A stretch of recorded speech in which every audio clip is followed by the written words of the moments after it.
Sziasztok! Csak egy kis életképet szerettem volna mutatni arról, hogy milyen is egy nyílt menetrend szerinti játék. Ugye ez az a fajta foglalási típus, amikor egyedül jelentkezel játékra, és másokkal együtt játszol, akiket eddig nem ismertél, de egyébként nagyon jó társaságok alakulnak ki.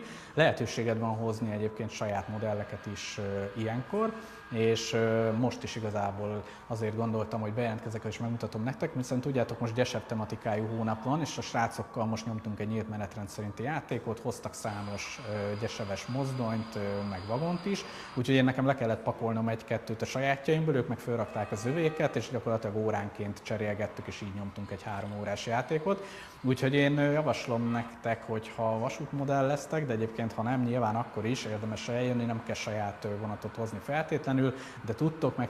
Gyertek, próbáljátok ki, csatlakozzatok hozzánk egy ilyen játékhoz, nagyon jó baráti társaságok vannak, és fantasztikus modelleket fogtok tudni itt látni, és ki is próbálni egyébként, tapasztalatot cserélni, beszélgetni, úgyhogy tényleg érdemes egyszer eljönni, kipróbálni, utána valószínűleg többször fogtok jönni, úgyhogy ha felkeltettem az érdeklődéseket, akkor foglaljatok időpontot, linket a leírásban megtaláljátok.